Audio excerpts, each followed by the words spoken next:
We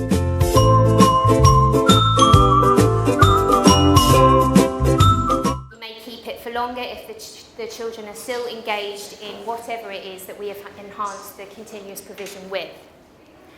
We have free flow lessons 3 times a week in Foundation 1 and Foundation 2. This allows the children to access all of the other classrooms, access all of the continuous provision and enhancements throughout those classrooms, and it allows the children to complete observations and spend time scaffolding the children's learning.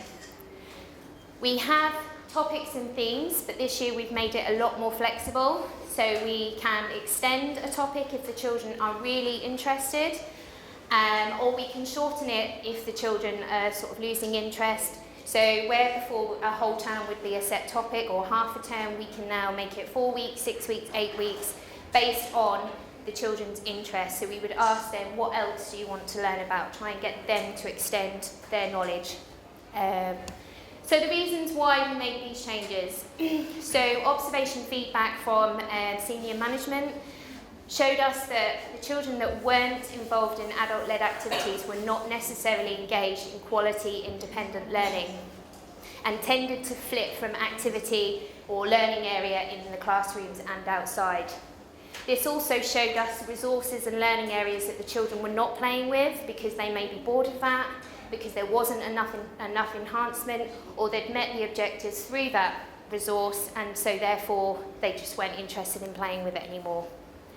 And again, planning was based solely on themes or topics before this year, whereas now through the continuous provision plan, through observations, we are now trying to enhance the provisions inside and out of the classroom based on what the children are interested in. So we are listening to them, we are observing, and we are making assessment, and we are then planning through that. So I'll hand you over to Charlotte. I'm one of the Foundation Stage 1 teachers at Star. So I'm just going to talk about the benefits that we've already seen since implementing the continuous provision plan in this academic year. Already we've seen that as teachers we have a lot more opportunities to assess our children, and whether that's through just sitting back, observing the children engaged in their play, through how they are interacting with the resources, because it is their interests. Obviously they're talking a lot more with each other, they're engaging more with each other, and for us as practitioners as well, it's allowing us to get to know our children a lot better. What do they like? What areas don't they like? How can we make their learning environment suit their individual needs? Again, obviously we get to interact a lot more with the children, and that this allows us to scaffold their learning.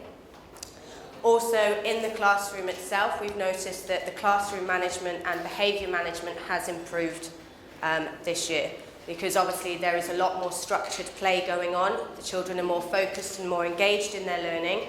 It obviously brings down noise levels in the classroom, disruptions in the lessons, and that kind of thing. It also gives us the chance to model play and model language for the children, which in foundation stage, especially when you're working with children who are primarily EAL learners, it allows us to give them the vocabulary and then build on this vocabulary from foundation stage 1, etc. Also, from our inspection feedback this year, they've obviously noticed the changes within the classroom, so that's obviously a good positive to us, and we can see that it is definitely benefiting us and it is working. A big benefit for the children, which obviously is most importantly, the children are now more focused in their learning. They are gaining a wider vocabulary in their language. It's better engagement for them. It's helping them to build relationships with each other. It's helping them to explore more learning. They're not just being exposed to topics that we've set out for them in the year.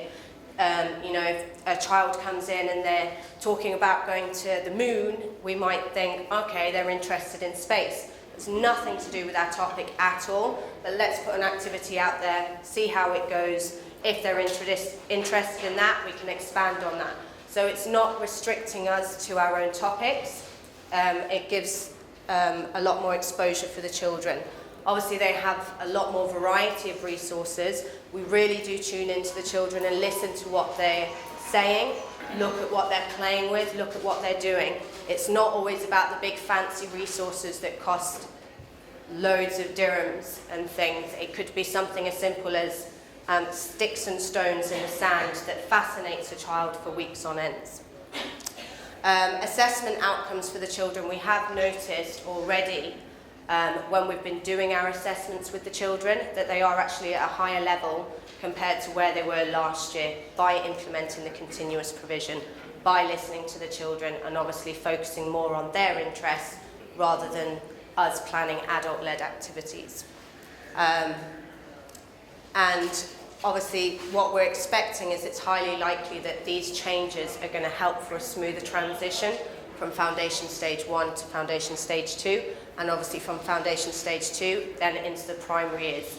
Because they're being exposed to a lot more language opportunities, to more relationship activities building with their peers, this is obviously going to have a big benefit for them when they're moving up.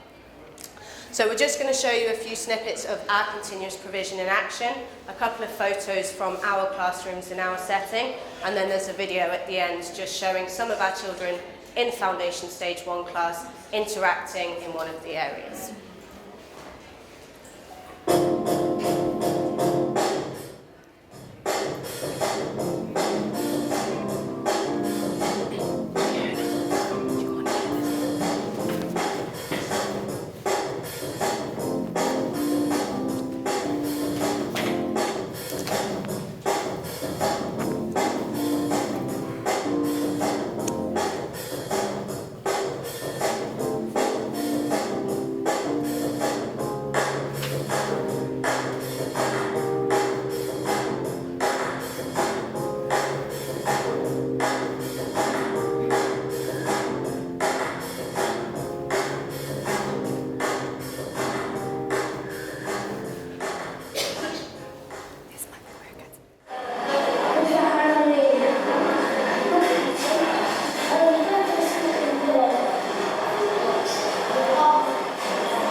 So, as you can see, our continuous provision leads to the children engaging in their own conversations. That was in Miss Charlotte's investigation area, and as you can see, they look to the teacher for reassurance, but Miss Charlotte says nothing towards helping them or guiding them. It's all within themselves, working with each other, and even introducing adjectives into their language, eggs, cracky eggs, naturally happening, introducing that new word to her friend already. So that is the beginning of one of our case of looking at our classroom. We're going to look at a case study now. So this is from my own classroom. I have FS2 and I'm Miss Fiona, I forgot to introduce myself. So we thought it would be best to see our plan in action. So we're going to have a look at 1 week in my classroom. Our topic that week was 5 senses, and our story stimulus was going on a bear hunt. So I don't know if anybody is familiar with that story, but in each page they go to a different terrain. So there's the snowy terrain, there's the river, the muddy river, there's the forest, there's the cave. So we had lots of different senses to work with. What can you smell, hear, touch, feel? And that week was in maths, we were covering capacity, and from the week before in my classroom, during free flow, I picked up on these observations. In Miss Jo's classroom, they had a doctor's office set up, and many of the children came running in to tell me about what they had done in the doctor's surgery. One child said, I want to be a doctor. We also had different textures that week in different places in the classroom. And one of the children automatically, even though snow wasn't involved in the topic that week, there was actually no snow or snow-related anything in the classroom. One of the children asked, does snow hurt? And being from Ireland, I'd never really thought about that, but these children were from countries they've never seen snow, never touched snow. So it reminded me that different weather is not automatically easily accessible for all the children in the classroom. And the boys continue to play with the cars every day, and this is something I battled with since the beginning of the year. The boys continually went to the cars every day. no matter what was in the different areas, they went straight for the cars. So first I brought in the doctors from Miss Jo's, and I added it into my classroom. You can see the children enjoying it in different areas. Child here answering the phone, talking to a patient, saying, come in later, we have room, we have an appointment. They were writing down, just scribbles, but they were writing down in their appointment book. Another child making a connection between the lady in the photo and myself, because she was wearing glasses and I was wearing glasses, so we looked the same. So again, introducing language, he used perfect sentence, look Miss Fiona, she looks like you because she has glasses. So later in the day we celebrated that sentence as a super sentence because he used a connecting word. In our investigation area, as a result of the question, does snow hurt? I introduced a different terrain each week or each day. So here we have the children investigating snow. So what I did was broke up styrofoam, so it looked like little balls of snow, and I put it in the freezer with ice cubes underneath, and then put it onto the investigation table and just left it there. The children dug their hands in, they started blowing, throwing little bits at each other, having snowball fights. As you can see, they have snowballs in their hair. They said, ow, it's so cold. Then they noticed that it started to melt, the ice cubes in their hands, and they started to hold it really tight. Noticed that the tighter they held it, the quicker it melted. So there was a lot of vocab, a lot of investigation introduced with just something as simple as freezing styrofoam, which was left over in the classroom. We also, on another day, had mud. So to make the mud as gooey as possible, we mixed sand, water and brown paint, put it into a big tray. We had the characters from the story, which we were lucky to have from a story back, and the children began walking the characters through the mud, saying splish splosh, reciting some of the rhymes from the story. We also had, you can see here, we have textured trees so that they felt like branches, and we had the spiky grass from this part of the story where they go through the tall grass. And the children began walking the characters through each terrain as they were playing, and automatically talking about the story structure, starting from the beginning, going to the end naturally. Outside, in the water area, I decided to add goo. It's a great, I don't know if your school has them, you just add it into water and the water turns to goo. Then when you finished it, you add in another pack and it turns back into water and you can pour it down the drain. And my children love it. So in the middle of the next morning, the children came in and their water tray was now goo.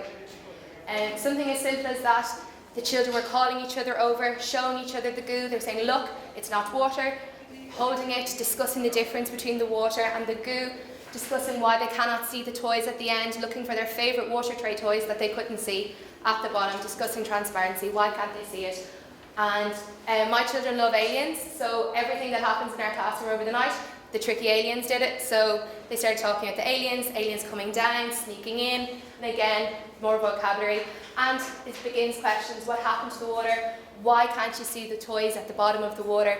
Really getting them thinking and investigating at every single station. And here was my solution to the car problem. So as I said, the boys were continually playing with the little cars every day. So I got slightly bigger cars and I introduced a car wash. So at the car wash, the boys were rubbing the cars in the dirt, in the sand, and then going to wash the cars. And it actually became a solid fixture in my free flow area for weeks after that. As the girls started to play, they started to form orderly lines, they started to hand over money for the car wash, they started to tell the customers to wait, they had to go refill the water because they were running out of water, and then they even started cleaning the windows, asking people to come down and clean the free flow windows at Miss Jo's, and it extended the whole way through with the 3 classes of FS2 really enjoying the car wash and it becoming a staple. The children also love the water tray, so when I took the water tray away with the goo, I wanted to give it to them in a different sense, which is what we often like to do, mix things up, not taking away what they like, but just changing it slightly. So as I said, capacity was our maths subject that week, so we set a maths challenge, and you can see here the doll baby baths were empty. I asked the children what container would fill the baby bath the quickest. We had a range of different containers, ranging from small and big, and you can see here, this child chose a bottle first of all, but he soon realised that when the top of the bottle was still on, it took a very long time to fill it up, because he was doing like this, it was filling in very slowly. And then they found this bottle, and they realised that this is much quicker. Even though it was slightly smaller because it was halved, they could fill it quicker. Every day we changed around the containers, so every day they would come in, there would be different containers sitting there, and this is a simple thing to do: an empty milk jug from the kitchen, a spoon sometimes, and they would be able to start again their investigation to find out which was the quickest container today. Again, something very simple that can be done with recyclable goods and baby bath that's in the classroom. Okay, so that's just a few of my areas in the classroom, and what we've done now is we have given you a case study on each of your tables. It has one of our classes, and it also has observations that we have found throughout the previous weeks. And what we would like you to do is to work together using this case study, your imaginary class, your imaginary observations, and this is our continuous provision from our school. So if you can, maybe spend 5-10 minutes and come up with a continuous provision for your imaginary class together with your planning team. Okay? Thank you.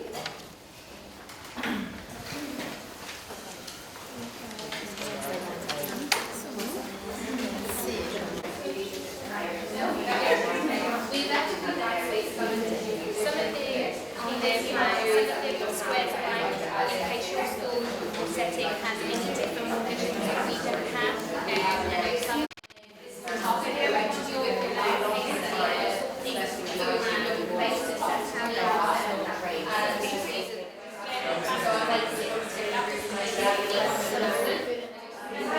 one table, pictures is on one of the top. Then we have a table out there that we whether it's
a couple of ideas from each table of the different case studies that we did. So who's done case study 1? Anybody? Okay. Anybody want to share an idea from this table of what we could put in from the interest? Well, at our school we have a special area inside the KT hall. We call it the extended academic area. It's an area that is furnished with all types of toys, games, tools. So we have the puppet theater, we have the dress-up area, we have the kitchen area, we have the blocks area, we have the writing, the painting area. We have everything there. What we do is, let's say in the classroom, the teacher has 4 groups of students. So 3 groups will be exploring whatever theme or topic we're talking about, and the 4th group will go with the assistant teacher to this extended area to do the exploration outside or to do independent learning, independent play in that area during lesson time. Okay, so on the case study that we gave you, obviously it was our theme that week was winter and stuff, and based on the children's interest, it was showing that they're interested in castles, in Elsa, Frozen, that kind of thing. So what kind of activity could you put into that area to meet those interests of the children? First of all, I have, for example, the sand tray and I have the water tray. So I can always have winter in them. Fantastic. I Yep. can have the art area with anything that has to do with winter clothes, the snow, the rain, all that. So I can take the theme and tailor make every activity to just help children learn in this theme. The writing, they can write a story about winter, they can write about their experience. For example, if they go to the Mall of the Emirates and, you know, the snow, playing with snow, making a snowman. So, it does. Brilliant, thank you. Did anybody else have case study 1? Icicles for the investigation area. Sorry. No, carry on. Icicles for the investigation area, and Yes. the snow that you were talking about doing for those areas. Frozen characters to count with. Yeah, brilliant. Also, sometimes we eat different things according to the season, so maybe for like a little cooking center. So that Fantastic, yeah. Okay, yeah, over here. We're in IB school, we just finished our unit of stories. So I was thinking, looking at the story of Elsa, we have like resources where they can build their own story. So they have everything from stones and all the different characters. So they build their own story. Yeah. And then at the end, when they finish, they ask the teacher to come out and observe the story, and they'll have to go through the beginning, the middle, the end of their story. We also have story stairs, so it'll be like first, next, then finally. Fantastic. So in the mark making area, they could draw the beginning of their story, the middle, the end, and put them on the stairs and orally retell the story. And then obviously for the role play story, using things like character chairs and that, just to like see how much they comprehend the story. So that's what I just looked at. Fantastic, thank you. Does anybody off this table want to share an idea on their case study? We have case study. Have you got an area that you would be able to plan an activity for the children? For mark making, I mixed ice cubes. So I mixed food coloring in the ice cube trays, froze that, and had a popsicle stick. So when they take it out, you can actually do mark making. If you're doing the letter of the week, you can make that letter on a piece of paper, Fantastic. or just a picture and things. So it's dealing with ice and it freezing. For the finger gym, I put down, you can make have a tray with artificial snow. It's made with like cornstarch, and I can't even remember the recipe right now, but I've done it before. They can kind of mold it to a certain extent. My kids were making like Play-Doh, snowballs, sorry, and they can also just trace in it. So yeah, that's about it. Fantastic. Okay, I'm going to run out of time. Thank you for sharing your ideas and everything. So we hope that obviously just giving you the plan and explaining why we do this, why we base it on the children's interests has helped you today. Before you leave, can we just ask if you could fill out the feedback form on your tables, please? And thank you for attending today.